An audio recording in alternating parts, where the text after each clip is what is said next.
It's the coldest, windiest, highest, and driest continent on the planet. It's a landscape shaped by wind, rock, and ice. This is Antarctica, a place like nowhere else on Earth. I'm Art Wolf. Join me on Travels to the Edge.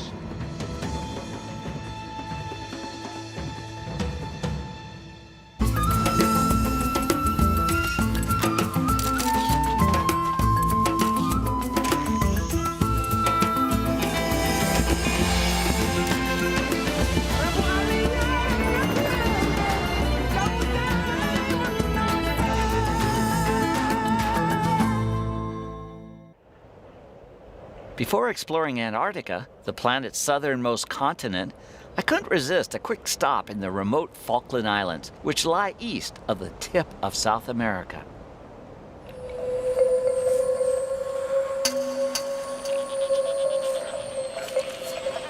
Surrounded by the cold South Atlantic, the Falkland Islands are an isolated sanctuary for marine mammals and birds that thrive in these high latitudes.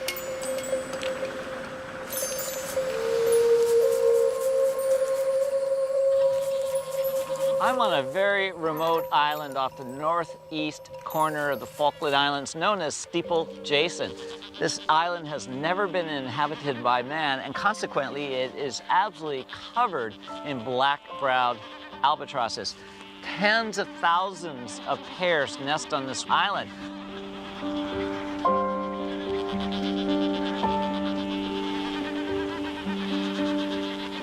One of the nice things that I experience while I'm sitting here photographing these albatrosses is the sensation of these birds coming directly overhead as they're landing or catching the current.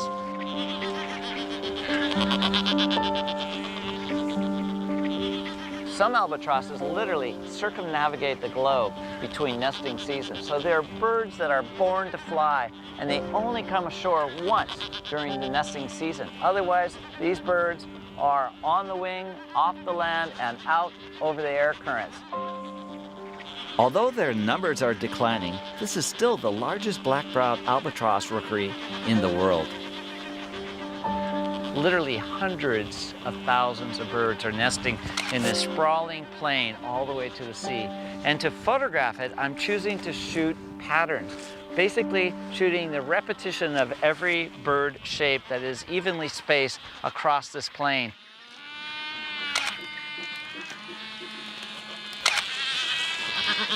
This makes a great shot.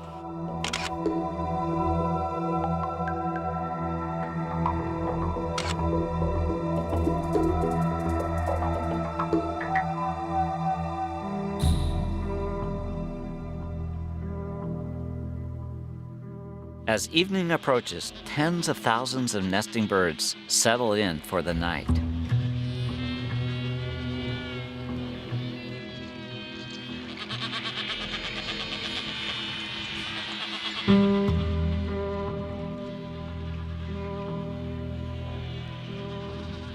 Here at the very end of the day, light is coming really at an oblique angle to these very calm black-browed albatross. Is really beautiful dark sky in the distance, and it's just the perfect shot to end the day.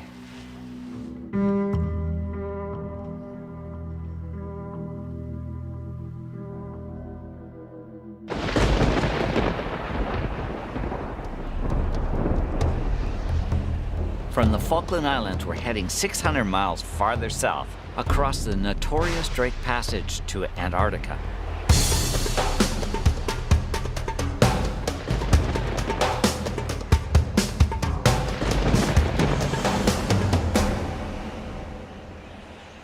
At sea, crossing the Drake Passage. And now the rewards, Antarctica.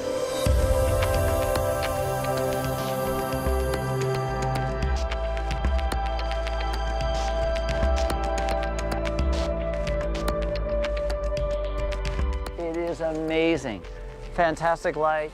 Really, really excited to be here.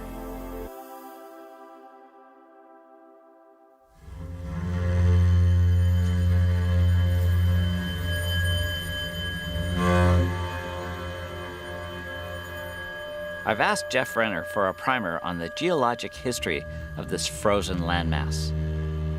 So what can you tell me about the Antarctic Peninsula in particular? Well, being a geologist, I look to the rocks primarily, and one of the earliest geologists down there did identify the Antarctic Peninsula as an extension of the Andes. In fact, it was called the Antarctandes. The geology of the Andes is similar to the geology which is in the peninsula.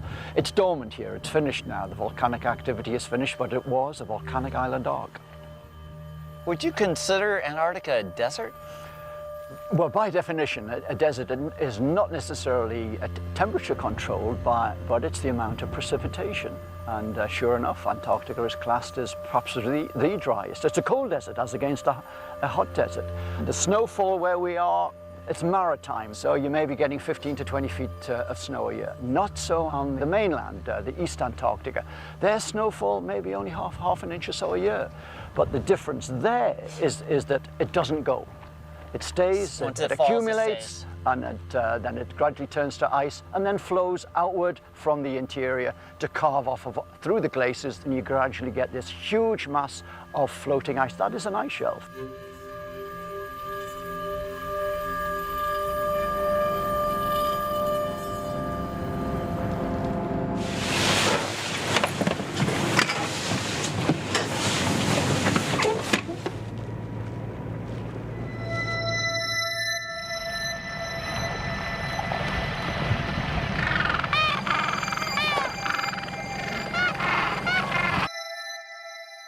Got a small rookery of Gen 2 penguins sitting on this rock promontory with this beautiful backdrop of a glacier.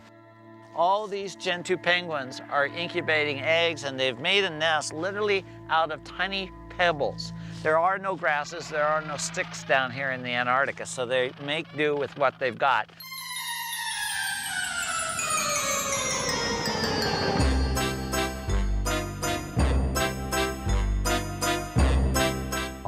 Day long, they still rock after rock after rock until the nest they're stealing from no longer has rock. Stone thief, stone thief. Look at that bird. There's no pride in these birds. They'll come over 10 feet away, steal the rock that this bird has really worked hard to steal from other birds.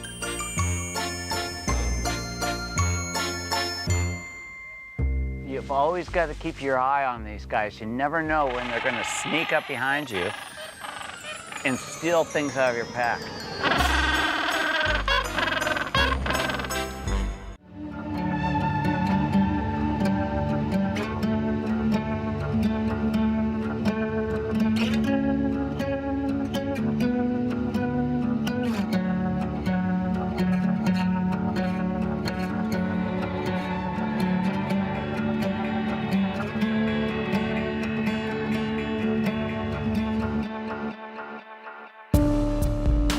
I've got a very interesting shot here. It's of Gen 2 penguins nesting on a rock in the distance, and in the foreground I'm incorporating the bones of a humpback whale, which undoubtedly was harvested during the heyday of the whaling industry that really was centered here in the Antarctic during the beginning of the last century.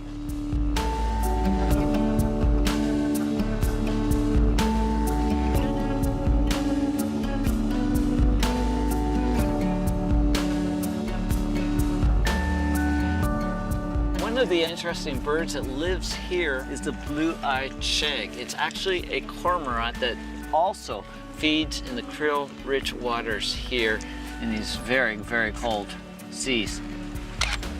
The distinctive thing about the blue-eyed shag is the blue eye, and it is such a beautiful color. It's almost a deep cobalt blue that rings the eye.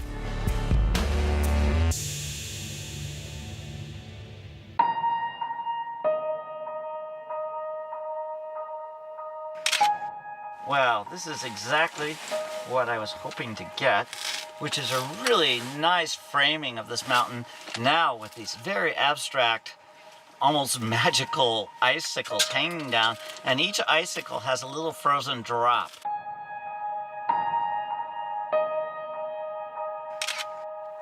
Oh, this is beautiful.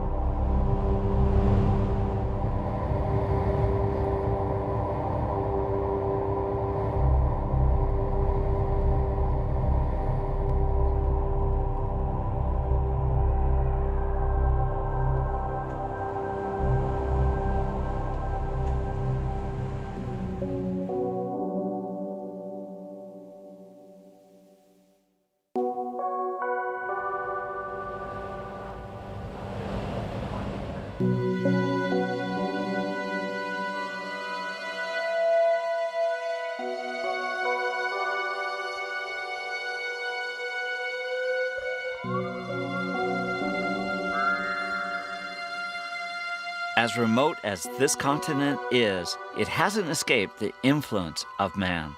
History professor Tim Bowman describes the early history of whaling here.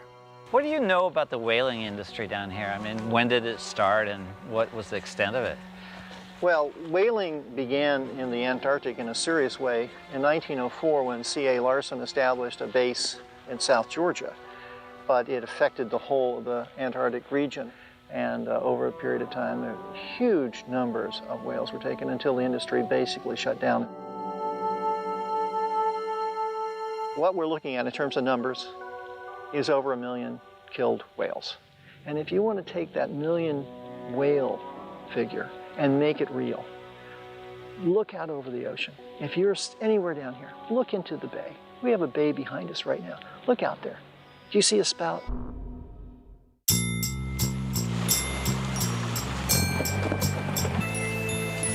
The thing that I think defines Antarctica more than anything is ice. And behind me is a classic iceberg. And unlike any iceberg I've photographed before, this one is full of icicles. And it presents a new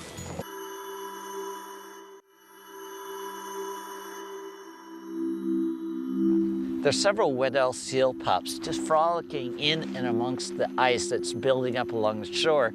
They're very, very young, and yet, even at this age, they're practicing behaviors that will really serve them well as adults. So sparring and engaging and always trying to get the upper hand with their other baby will teach them the necessary skills as adults to really survive in this really difficult and harsh environment.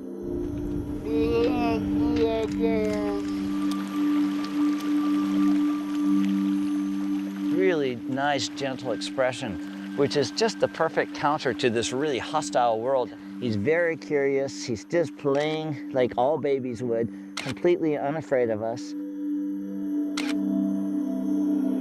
And he's coming in closer. He's gonna come in. Hello. And I'm staying very low, so he's really, really curious. And wow, just beautiful. It's those moments throughout my career that I take home and I'll remember the rest of my life. Those nice, engaging moments between photographer and subject where there's just this bond of trust. And it's really what it's about.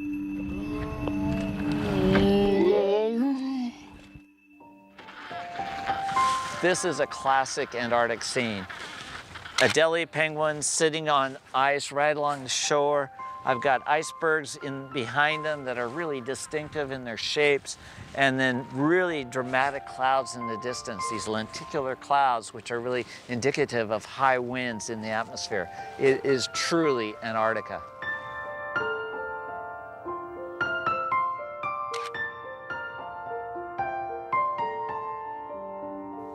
There are 17 different species of penguins. The Adelie, like the emperor, are truly birds' beach that has a natural hole in it. So it's really a nice way of looking at a penguin in yet, again, a different way.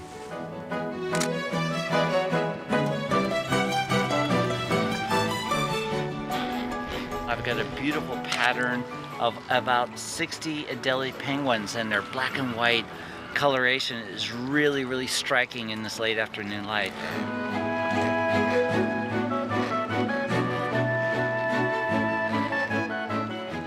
Oh, beautiful, beautiful, beautiful.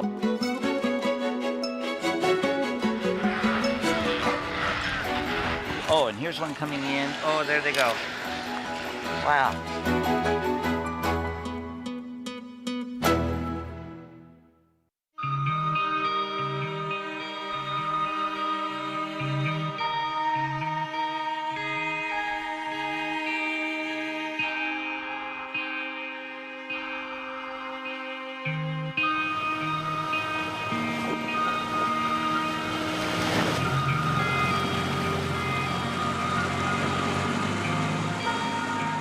I feel like a fox in a chicken coop here. There's so much to shoot. I love the patterns of the ice, the late afternoon light, the austerity of this place, for me, is magnificent. Oh, wait a minute, look at this. Great. Just keep heading towards this iceberg. There's a great iceberg we're approaching, and as the light gets lower, the icicles hanging off the overhang really are catching the light. 6 to 7/10 of this iceberg lies below the surface of this water. And that's what's so deceiving about it. Oh, this is a great shot right now. All the icicles are really highlighted by the light, and I've got a nice gray backdrop. Wow. If this doesn't exemplify Antarctica, I don't know what else does.